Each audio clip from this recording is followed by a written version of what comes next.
Olá! Hoje aqui no nosso Pode Aprender, nós estamos com a Carolina Runhoff. A Carol é bióloga, advogada, empreendedora e uma mãe maravilhosa do pequeno Túlio, que é nosso aprendente aqui no Espaço Aprender. Carol, seja muito bem-vinda aqui no nosso podcast. Nós estamos muito felizes com a sua presença aqui. Carol, desde já agradecemos, tá? Pela sua presença, pelo seu sim estar aqui conosco. Carol, quando você descobriu que estava gestante, que você ia ser mãe, como é que foi esse processo para você, se descobrir mãe, quando o Túlio nasceu também? Foi tranquilo? Ou você teve alguma questão emocional? Sofreu alguma coisa, uma depressão pós-parto? Conta pra gente como é que foi esse processo todo. A gestação do Túlio foi planejada, né? Nós estávamos assim numa situação de vida, tanto emocional e financeira, preparados para receber ele. Então eu me preparei antes, tomei todos os medicamentos para engravidar e eu tive um preparo, eu queria engravidar, né? E aí eu fiquei grávida, foi uma surpresa, né? Mas a gente já esperava. Então desde a gravidez, antes da gravidez, ele já era muito desejado, muito amado. E era muito esperado também. Então, para mim, foi uma gravidez extremamente tranquila, muito calma. Foi tudo muito tranquilo. E aí ele nasceu, né? Nasceu umas 7 e tantas da noite, eu não lembro mais. Eu tive que fazer cesárea porque ele estava sentado, era pélvico, e aí eu acabei que não consegui ter o normal. Ele escolheu o jeito que ele queria vir, né? E aí, quando ele nasceu, já foi assim, diferente, né? O Túlio nasceu e foi tudo tranquilo no começo, ali nos primeiros 3 dias. Mas, passando mais uns dias, eu tive um baque muito grande. Tive no começo o baby blues, né? Chegava às 6 da tarde, eu sentia uma angústia horrível. É uma solidão imensa, assim, uma coisa muito estranha. Eu acho que acho que quando chega um serzinho na casa que modifica todo um lar, sim, é muito, assim, é diferente, sabe? A gente tem que se acostumar com ele na rotina que ele nos impõe, assim. Ele modela toda modela isso.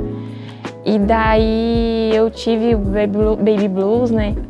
Que foi uma fase muito difícil e tentei tomar os medicamentos mais tranquilos.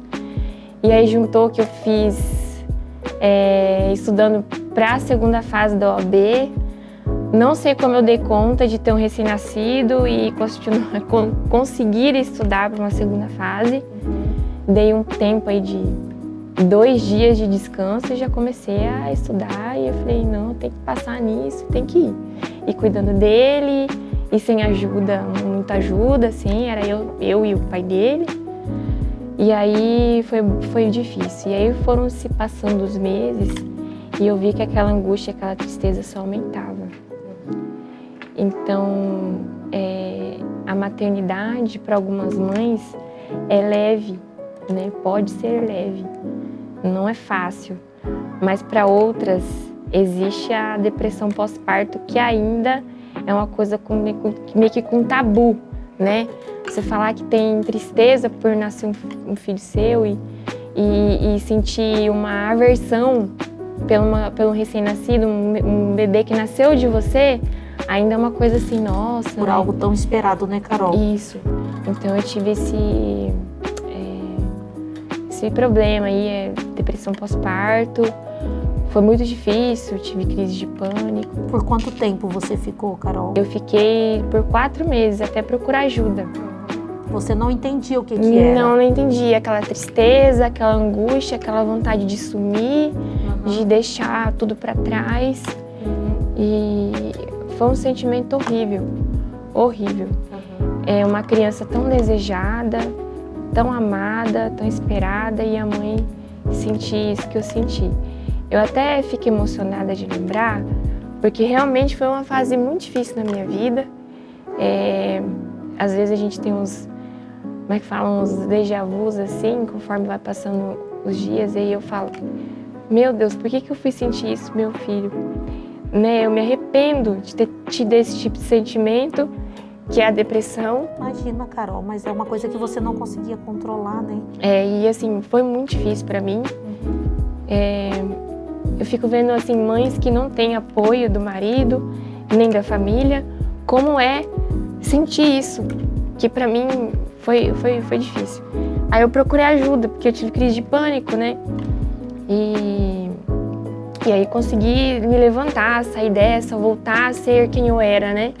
Ser a mãe do Túlio de novo. E essa descoberta, falo que a mulher passa pelo luto, o luto da antiga mulher, da antiga Carol. Eu passei por isso. Só que esse luto se estendeu, ele não parou. Então por isso que eu procurei ajuda, né? Procurei ajuda da minha psiquiatra, a doutora Cláudia, muito boa. E consegui melhorar, graças a Deus. Tive o apoio da família, tenho rede de apoio da Ana, né, que trabalha comigo.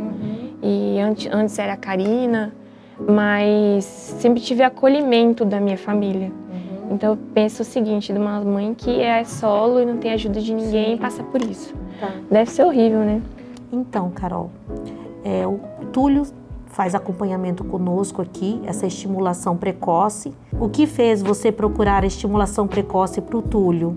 Eu sempre, sim, fui um pouco contra o uso de telas no início da vida de uma criança. Então o Túlio, eu não deixei ele ver telas de TV, celular e tablet até 1 ano e 2 meses de idade. E assim, conforme ele foi crescendo, foi se desenvolvendo, eu vi que eu precisava fazer alguma coisa para desenvolver ele, ou para distrair, ou para estimular, porque eu não tenho conhecimento sobre. Que fosse produtivo, que ele se divertisse e aprendesse ao mesmo tempo, saísse de casa daquele marasmo que é ficar o bebê dentro de casa sem fazer nada. Foi daí que eu fui procurar alguma coisa nesse sentido. Não uma escola, mas um lugar que ele fosse um pouquinho ali, brincar, ser estimulado e voltar para casa. Sim. E aí uma amiga minha me falou, a Ju, de vocês. Tem a Patrícia, a Vanus e tal, que tem um espaço lá, que é mais ou menos nesse sentido que você procura. E foi daí que eu vim. Foi. Mas sempre pensando numa maneira de estimular ele de uma forma diferente, com pessoas que entendem do assunto, porque eu não entendo nada, a gente vê milhões de coisas na internet e fica perdido. Eu me recordo nas primeiras vezes que o Túlio chegou até nós e assim, ele tinha um receio, né? Porque ele não tinha contato com outras pessoas, a não ser as pessoas da casa. Então ele tinha meio receio no começo. E aí nós fomos conquistando ele, interagindo com ele, até as babás sempre participou, né, da interação e nós estávamos nesse momento acompanhando, ensinando elas como elas brincavam. Tem a história da caixinha de areia, que nós demos a ideia, né, que foi um sucesso na sua casa. Foi a caixa enorme lá em casa. Para ser uma caixinha, virou uma praia. De beach tênis.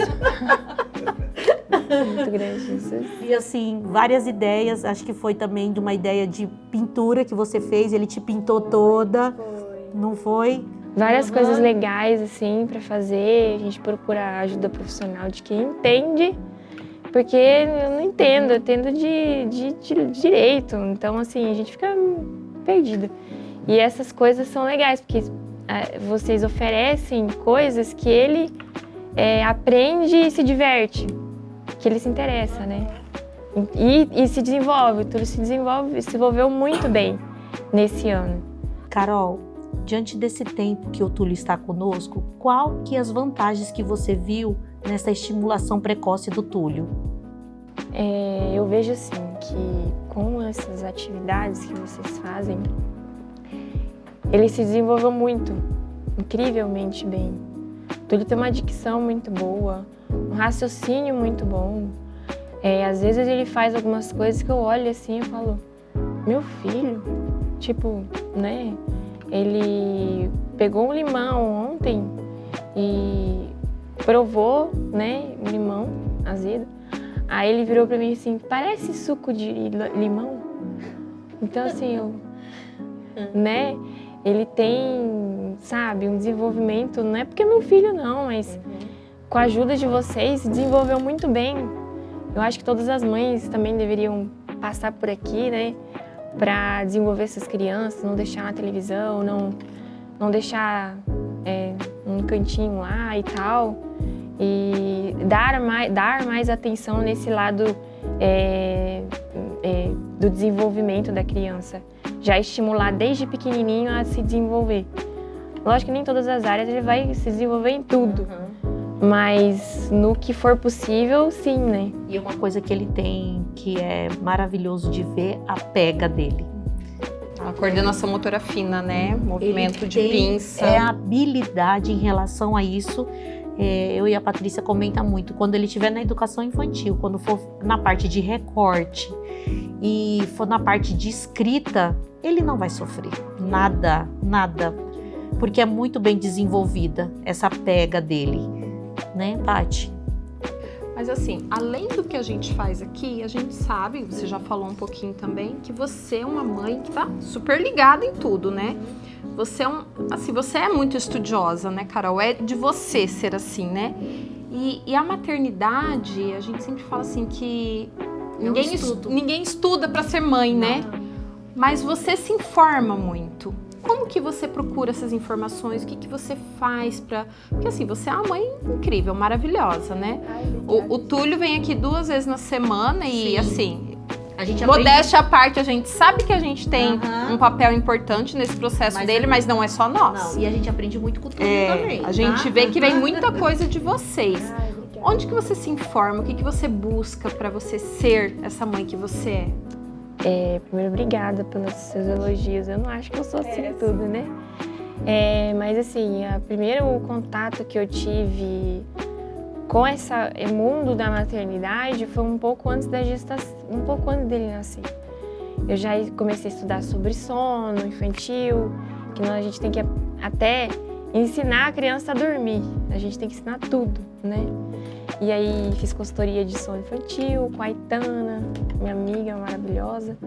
E assim, eu sempre queria saber como é ser ele, na cabecinha dele, como é a visão dele do mundo, né? Como é a visão, como que ele se sente, pensa, tão pequenininho. No lugar dele. Isso, né? Então, assim, o primeiro livro que eu li foi sobre disciplina positiva. É um livro fantástico, que ensina uma educação com respeito, com autoridade. O bater na criança não é a forma mais efetiva de se educar. Existem outras formas de educar uma criança sem gritar, sem bater, com autoridade, né? E depois eu li O Cérebro da Criança, para eu tentar entender cada fasezinha que ele vai passando, o que ele sente e o porquê daquelas reações. Salto de desenvolvimento, às vezes uma birra, e como lidar melhor com isso, né? Sim. E tentar entender ele, e nunca esquecer que ele é um ser humano pequeno, mas que merece um respeito como adulto. E o respeito, isso eu li o livro lá do Cérebro da Criança, e que esse mini serzinho merece o mesmo respeito que um adulto merece. Sim. Né? Não é... Eu falo que no livro fala, quando um adulto derruba um copo de água, a gente fala, não precisa, não tem problema, eu limpo, acontece. Vai a criança, derruba o copo, você já derrubou esse negócio de novo. Eu não falei. Como então, você é assim, desastrado? Não, já não pode fazer isso. Se o Túlio faz alguma coisa errada, né? Às vezes, ou esses dias ele pintou o sofá. Fala, agora, filho, você pintou o sofá, agora a gente vai ter que limpar. Você vai me ajudar a limpar, cara. Né? Vamos limpar isso aqui. Você não pode limpar isso aqui sozinho. Se ele derruba alguma coisa, filho, agora vamos juntar, né? Então é isso. Respeito, principalmente, antes de qualquer coisa. Quando ele faz alguma coisa errada, que eu tento expressar para ele que aquilo é errado, de uma maneira que ele entenda. Então, geralmente eu baixo, olho nos olhos dele, falo assim, filho, esse copo aqui você não pode pegar, porque a mamãe não deixa você pegar, porque ele te machuca, quebra. E se você fazer isso, você vai se cortar. não é para sua idade, meu filho, isso aqui, olhando nos olhos dele, né? E às vezes ele quer fazer alguma coisa que não é no momento certo. Um exemplo, ontem ele queria entrar no carro, já era 8h30, já era 8 da noite, para brincar no carro, eu falei que não. E aí fez uma maior guerra, uma maior birreira. E eu falo, não, filho, agora não é hora de brincar no carro. Olha pra mim. Aí ele fala, olha pra mim, Túlio, olha pra mamãe. E ele tenta desviar o olhar, não é? Fala, agora não é hora, Túlio, não é hora de brincar no carro. E aí, às vezes, já teve casos de muita birra, que eu abraço, ele me empurra, e a hora que ele se acalma, que eu vou acalmando ele, que ele acalmou, eu falo, olha, filho, agora não é hora de brincar na areia ou no carro, agora a gente vai jantar. Sim. Amanhã você vai, agora você não vai, Túlio. E o nosso combinado, eu e o Vinícius, é assim, quando eu falo não, você mantém? É não. Se você fala não, eu vou manter? É não. Não é não. É. O não pode virar sim. Não. Sim não pode virar sim. Não é não. Tipo ontem, é não.